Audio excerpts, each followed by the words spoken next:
Hello YouTube, I am back from hiatus to announce the launch of my book, The Charm by Leila Michelle. I wrote it, edited it, I am technically the publisher of it because I bought the ISBNs. That's me on the cover, I took that on a self-timer. That's me on the back, I took that on a self-timer. I designed the cover, all of it. So if it's bad, it should be understandable. This book is very near and dear to my heart. I actually originally wrote Chapter 1 of The Charm when I was about 13 years old on this notebook right here. You can see it in all its glory. It's not going to focus. That's on me. One day when I was back home from college on Christmas break, I was messaging with someone and I said a joke or something and they were like, oh, you should write a book. And I was like, I think I may have started one. I dug under my bed, I found my green spiral notebook and challenged myself to turn it into a novel in under a year. On December 15th, 2014, I finished the original book, The Charm. This is the book. The back of it says, originally written in 2014, the story lived quietly in Leila's heart. Now, over 10 years later, she's sharing it with the world to capture her love for food, her relationship with dreams, and to explore the strange magic that lives between wonder and fear. Let this be a reminder that even the wildest dreams are worth chasing, and sometimes the quietest voices have the most to say. The little quote is, it had to be done, and I had to be the one to do it. In a school where popularity isn't just about grades and social cliques, Zoe stands apart. She's carrying a secret, an extraordinary gift that no one truly understands.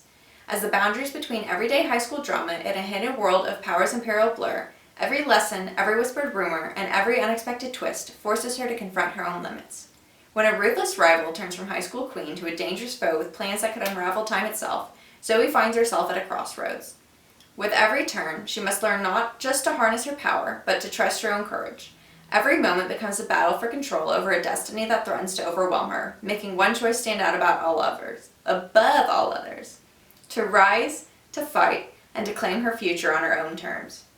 A story of raw determination and self-discovery. The Charm pulls you into a world where being different isn't an obstacle. It's a spark that could change everything.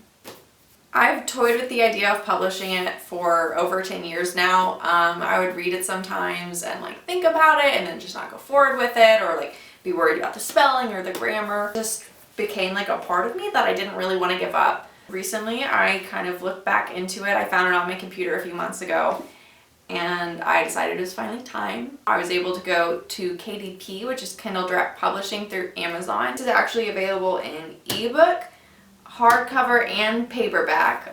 If you have Kindle Unlimited, you can actually get the ebook for free, I believe. One of the parts that I was the most excited about was realizing it was my book, I was publishing it, and I could do whatever I wanted to do. I wrote a little section in the back called From the Archives. And this kind of explains what I just explained to you about how I originally wrote it chapter 1 when I was 13 and then rewrote it at 19 and then finally published it now at 30. I typed out the original chapter 1 exactly as it was written, typos and everything, and published it in the back of my official book to just honor that 13-year-old that originally inspired this story. So this is something that I've had for over half my life. I plan to release about a chapter a week through my YouTube channel, and I want to do this to make it more available to people. I don't have a audiobook right now. That may be something I do in the future, I'm not sure, but follow along. You can subscribe and listen to the book. There are 16 total chapters,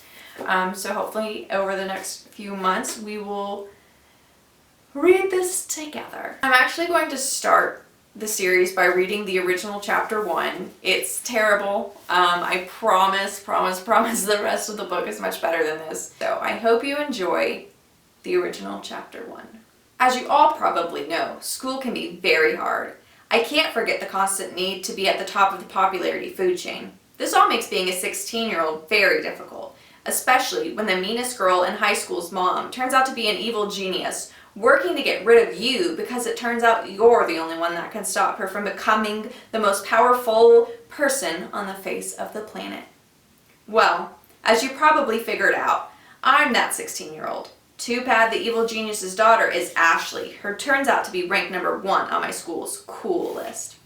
Her posse, number 2, 3, and 4, contain Clara, a blonde who thought dyeing her hair brown would make her smarter, Kate, who thought she was so ugly that she needed 5 pounds of makeup each day, and Jackie, who had new designer suit shoes or a Gucci handbag every day. I, Zoe, didn't really care what my rank was, which was good because I was easily in the bottom half. It wasn't my fault my rank was so low. I just didn't have any good friends. I don't think I looked weird or smelled funny. I just went through life unnoticed, and that's how I liked it.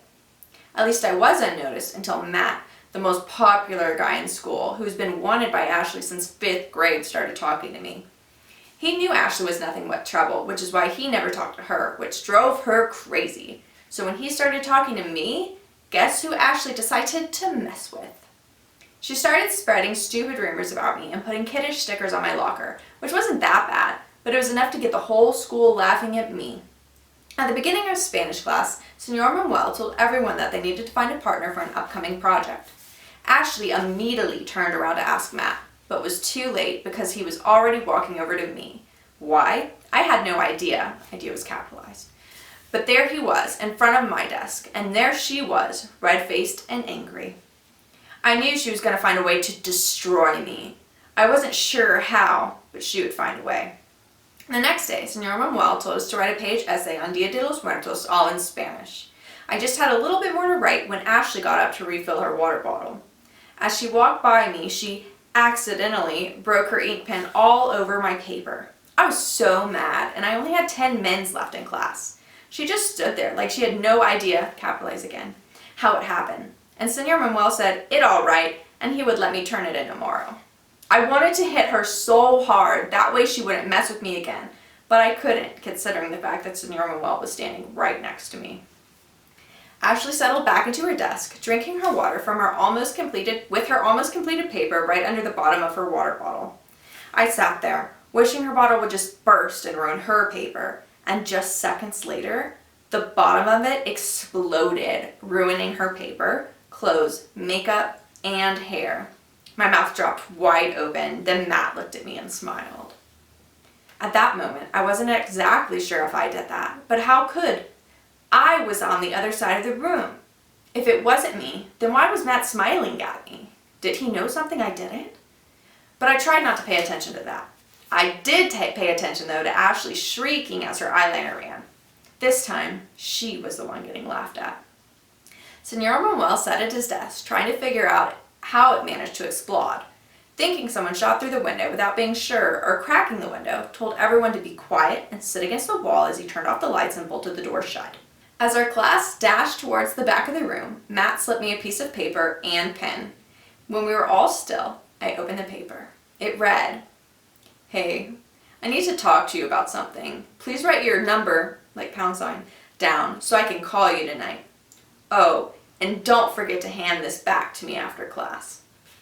Still wondering if he wanted to talk about the explosion, I hesitated writing my number down, but then realized that he probably wanted to discuss the project. I decided it wouldn't hurt to give it to him.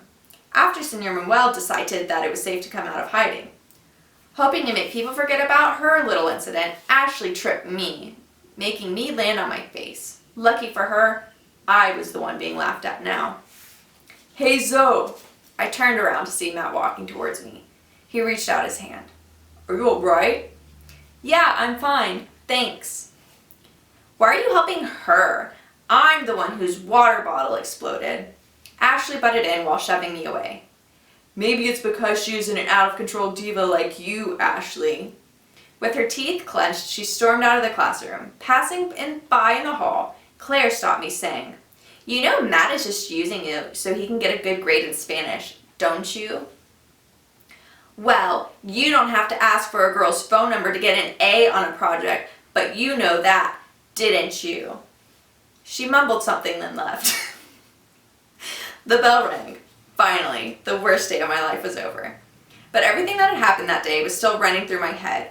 If only I could figure out what was going on. I needed an explanation, but who was I going to ask? Olivia, my sister/best friend, left for college a month ago. And with my parents going through a divorce, I had no one to turn to. I ate some leftover pizza, then headed up to my room to start on my Spanish essay. I opened the door to find a little blue box sitting in the middle of my fuzzy pink pillow. On it was a note that read, "Hey Zoe, just wanted to let you know that I've missed you so much, even though I've only been gone a month. I want you to have this. I think you'll find it useful pretty soon. Don't forget to call me if you need anything. Always remember to be strong and don't let anyone tell you to do something that you don't want to do. Olivia. I carefully removed the lid, finding the most beautiful silver charm bracelet I had ever seen. There were 5 charms. The first was a Z for my name. The second, a car key, since I just got my license. Third, a flower, because as kids we used to cut flowers from our neighbor's rose bush and put them in each other's hair. Fourth, a spoon for all the bake sales we had to raise money for a Game Boy. And fifth, a small heart box I couldn't seem to open. I latched the bracelet onto my wrist and took out my Spanish binder. I took a piece of notebook paper out and started writing. Dia de los Muertos es un día celebra. I turned to my right to see my phone vibrating on my nightstand. It was Matt. End of chapter 1. But yeah, so the charm was literally inspired by this charm necklace that I got when I was little. I don't remember how long I got it ago. It's a little heart box and it says wishes on the top. And I think what you're supposed to do is whisper your wishes inside the box. Close it. Keep it close to your heart and your wish will come true. If you enjoyed the original chapter 1, I bet you're going to enjoy the published chapter 1 a little bit more. Subscribe to the channel, like this video. I would love it if you read along with me over the next few weeks, months, whatever it is going to be. Again, I'm going to try and post a chapter every week. There's links to purchase the book. Again, it is on Amazon. I published it through Kindle Direct Publishing, so you can purchase it as an ebook, paperback, or hardcover. Kindle Unlimited, I believe, gets it for free if you have that. And thanks for watching.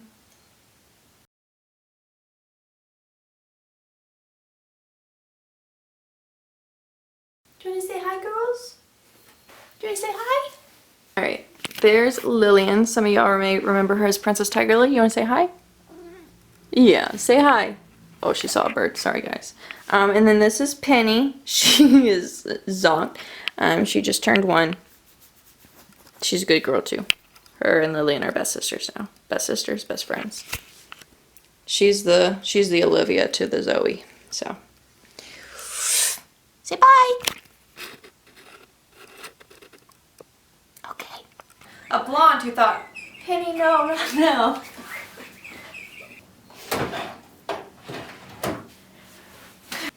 As our clash I can't say that. Every moment becomes a battle between. That's the litter box.